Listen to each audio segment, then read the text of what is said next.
for football. Today, we've got a good NFC matchup on tap between the Arizona Cardinals and the Seattle Seahawks.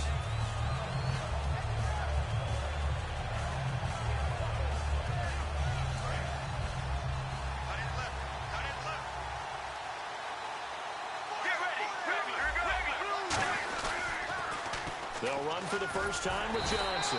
And this defense feeling the encouragement. They stop him at the line of scrimmage on the first play of the afternoon. And certainly one of the mainstays in this offense is the crafty veteran L. Fitz. Love the way you phrased it. Crafty. This guy knows how to get open and catch the football. They go to Johnson again. And he'll be brought down here at the 28. Give him 5 on the carry. The Seahawks, here's their defensive lineup. Michael Bennett's one of the best pass-rushing defensive linemen in the game. Normally plays defensive end, but when they go to those nickel packages and he works inside, look out, offensive guards. You got a problem. 3rd and 5, so they bring in an extra defensive back. Expecting pass. Play clock all the way to 0. Didn't get the snap off. 5-yard penalty. And you see the head coach writing that note on his play sheet right now. He's going to be addressing that with his staff. A sense of urgency, get to the line of scrimmage, snap the ball. A nickel look by Seattle on 5 defensive backs now.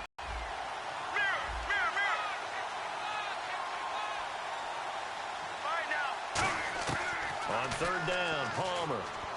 And he fires one, but incomplete. J.J. Nelson, the intended target. And that brings up 4th down.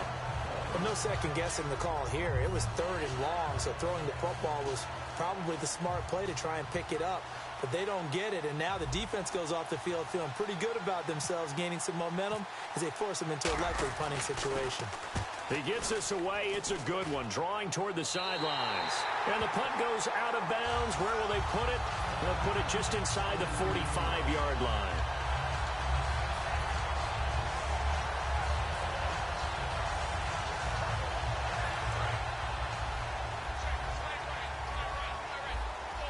In the slot on the right is Graham. First carry for Thomas Rawls. And a good burst there gets him 7 up to midfield. Earlier, partner, when discussing Russell Wilson, you said you think he's best when Seattle is running back centric. Is Thomas Rawls the centerpiece going forward there? I think so because of what he did 2 seasons ago before he got hurt. Because he runs that offense the way they want it run.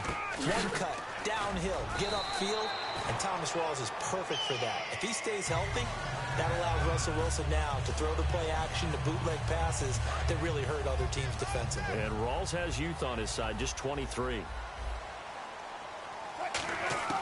On 1st down, Wilson. And left side here, it's Graham. That throw good for 4. It's 2nd down.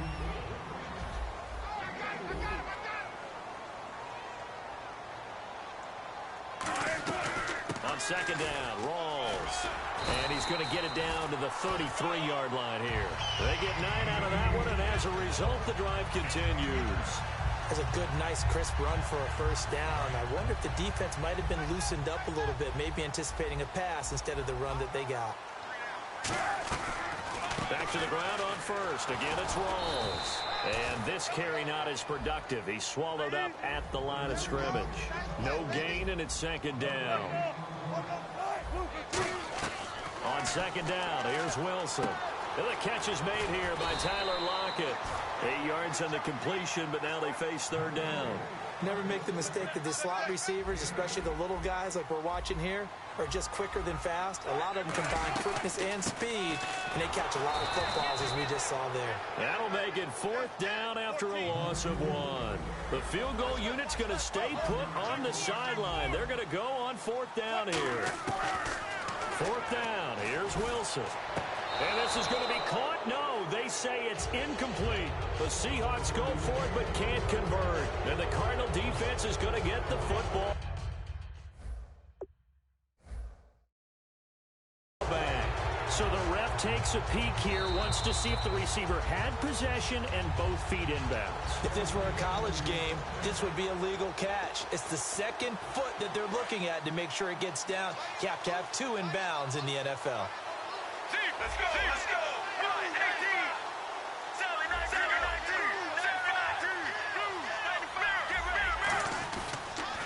They begin the drive with Johnson. And some room to maneuver. And he'll be taken down, but not before he gets into enemy territory. A very solid gain of 27. I can say this from experience, especially from a defensive back's perspective. There's not many things more terrifying than a toss sweep or a pitch play and all that beef out in front of the runner. Yeah, I had an old coach say 3 words on those plays, toss or pitch. Set the edge. Heard him over and over. A lot of times they roll the edge, and when they do that, that's why you can go for a long way. We are watching a runner having a really nice game. Carrying it very well. Vision is excellent, but boy, look at the help he's getting. Offensive line, I think they're pretty eager to block for him.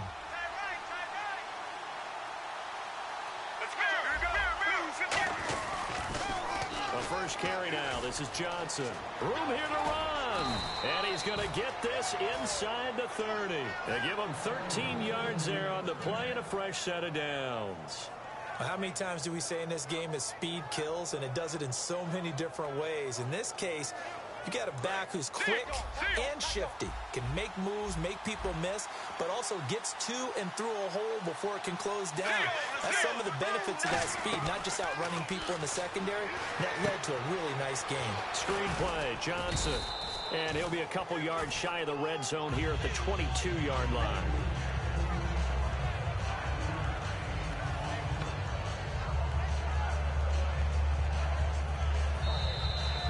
Ready to go now in the second quarter. Brandon Gaudin, Charles Davis. It's the Cardinals in possession of the football. They've got a second down at 5 here to start things out. Completed pass play. Now let's see if they go back to the air or to the ground. Now Palmer to throw on second down. And no escaping this time as he'll go down. They got him for a sack. Now we talk about players blitzing all the time. I often laugh and sometimes call it just straight-ahead pursuit. What a running start right back to the backfield for him. Yeah, it really didn't give anybody a chance to get up there and stop him. No, I mean, that's really, really difficult. You're asking a whole lot anyway, but when he gets that kind of a start and comes through clean, oftentimes the advantage definitely goes to the defensive player. And fits the exact right word. Over the middle, there's almost always traffic, so anytime you're a receiver in that area, you're not just focused on catching the football. You're wondering where the collision's going to come from, right? Because there's almost always someone there able to concentrate, catch it, and even added a little extra at the end with a short run. Call it a gain of 4 on first, and that'll make it second down. When you find that kind of yardage, you couldn't be more confident as a ball carrier. And guess what? You're going to go back and tell your offensive coordinator, I'd like to keep carrying it, thank you. Let's go. On second down, here's Palmer. And he can't hang on. That's definitely going to be one he wishes he had back. Incomplete in the end zone. After all the preparation, all the practice, a play like that will absolutely break your heart. They had everything they wanted, just unable to complete it. In the end zone, a big-time drop. Let's go. From the gun on third down, it's Palmer. And he can't hang on. He's known for his hands defensively, but instead it just brings up fourth down.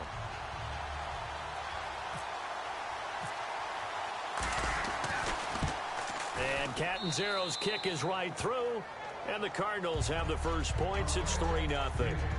So after slogging through a scoreless first quarter, we have action on the scoreboard. A field goal makes it 3-0.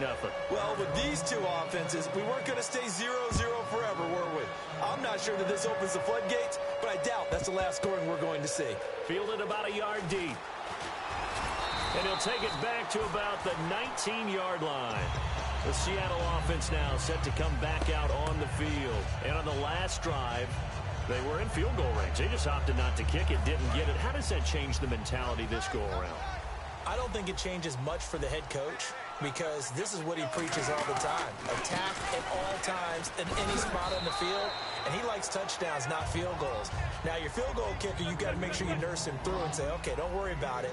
When we need you, you've got to be ready to go. And the team, of course, loves to see points on the board. So let's see if it changes a little bit. They're in the same spot again. Yeah, we'll see what the decision is here if they get to that spot. So many teams want to throw the ball in this situation nowadays. But I love watching a team that has enough confidence to go ahead and run the football. In that situation, that's almost a tendency breaker. First down, this is Rawls. And he's got a good gain of 7 up to the 37. There's so many definitions of a complete back. I think most people think a guy who can block, a guy who can catch, and a guy who can run. But how about when you put it all together as a runner and you can fake people out, you can be shifty, and also run with some power and break tackles, as we just saw on that pickup. You know, Charles, for Graham, so much concern early in the season about whether he'd be ready to play this year, what would happen recovering from the tendon. Not only was he ready, he played every game this season for Seattle. And it wasn't just the injury concern with Jimmy Graham. It's how Seattle runs their offense. Remember, when he was in New Orleans, he could expect a ton of passes to come his way. But in Seattle, that number was going to be reduced. Would he be able to maximize what they were going to throw in his direction? And he certainly did this year, 65 catches. 65 catches, just shy of 1,000 yards, 6 touchdowns, too. 2 minutes to play here in the first half. Back to CenturyLink Field after this. And the offense now will try to regroup after the sack on second down. An extra DB added here for the Cards on third. Blitzer play coverage. Now they set up the screen. That's complete.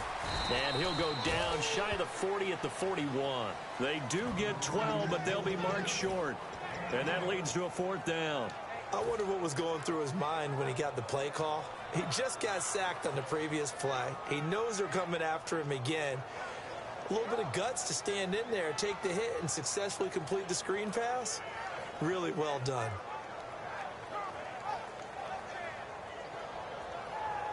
Feeling like they're not quite in field goal range yet. They're going to go for it on fourth.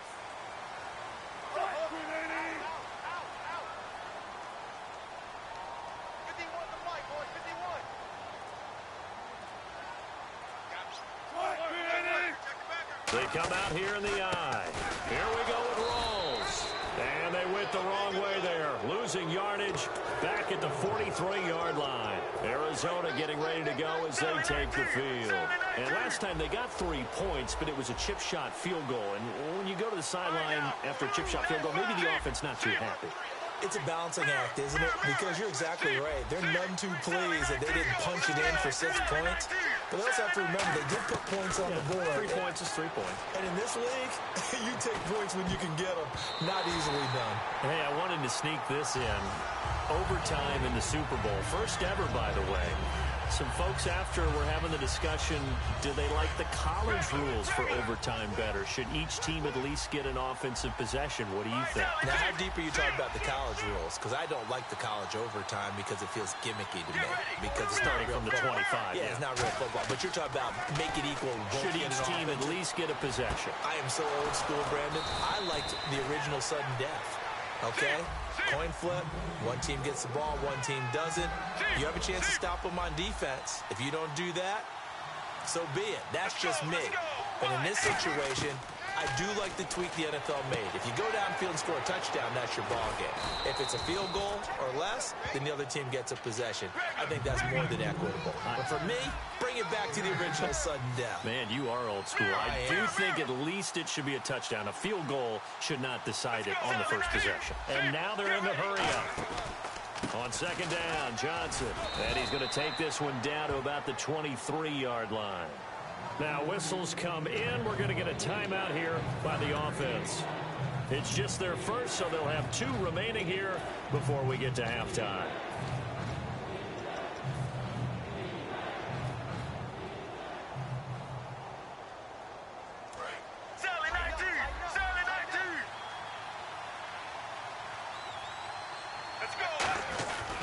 They stay on the ground. This time it's Johnson. And he will have a first down at about the 21-yard line.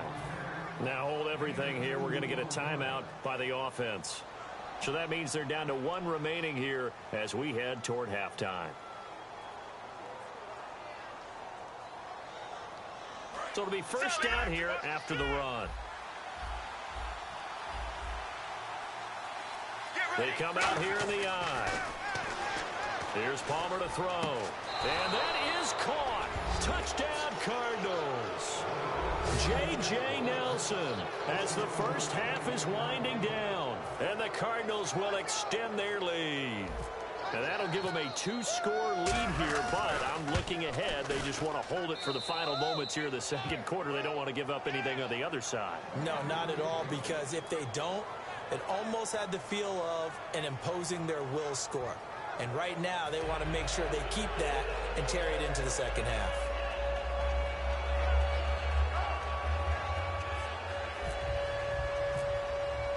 Now Catanzaro after the touchdown to kick it away. Tyler Lockett now with the return. And he'll take it up past the 25 to the 26-yard line. The Seattle now ready to march onto the field. And with time quickly fading here in the second quarter, not sure how aggressively, offensively they want to play this. I think we'll find out just how much they trust their guys in this situation if they decide to take a shot.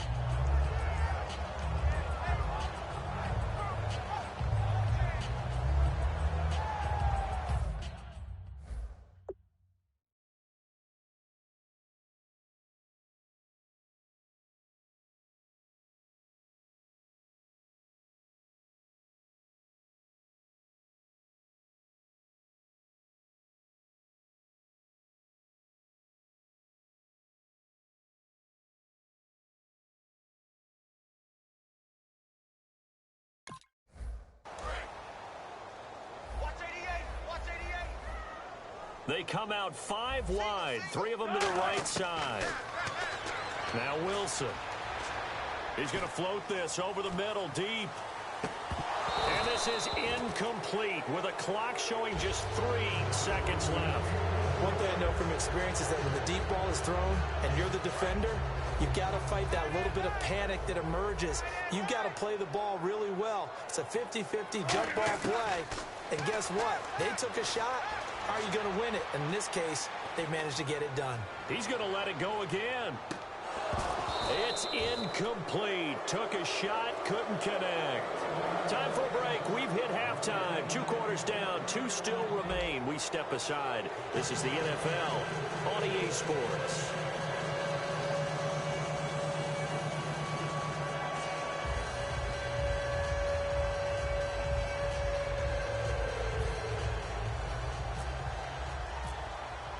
Both teams appear ready for the fight ahead, and we resume action here in quarter number 3. Lockett the return. And he will be brought down here at about the 17-yard line. The Seattle now ready to march onto the field. They come out here with a 0 on the scoreboard. What was said in that locker room? That's what I want to know. I would love to have been in there because we often have the feeling that there's a lot of shouting, screaming, people upset. But typically, halftime locker rooms are a lot more clinical than that. And in this case, are they upset that the plays weren't working because of execution, or did they think they were just bad plays to call? Yeah. We'll find out pretty quickly here if they feel like they had something going, but they just need to do it a little bit better or not. We'll find out. So incomplete on first. Let's see what second down has in store. Again on 2nd and 10, it's Wilson. They set up the screens here back to the 12-yard line. Call that a loss of 5 yards on the play. And they're going to be staring at a 3rd and long here. And they're definitely showing blitz here. So 3rd and 15 and an extra defensive back in the game now. Flooding the passing lanes. He's got Curse. And 21 yards there as they convert on 3rd. That was a terrific catch. I mean, to go up there and get it one-handed like that, but I almost want to go into that riff about back in my day, the gloves weren't quite like this. When did gloves really become prevalent, just in general? I think in the 80s. I think as we started to move through the 80s, especially as we got towards the latter part of that. But a lot of those were really like baseball batting gloves to begin with not much of a tacky area on the glove. In fact, there was none. I actually remember in cold weather games. Trying to set up the screen, and it's intercepted. And now off to the races down the right side. And they will score. It's a pick 6 for the Cardinals touchdown. So a pick 6 there out of the nickel package.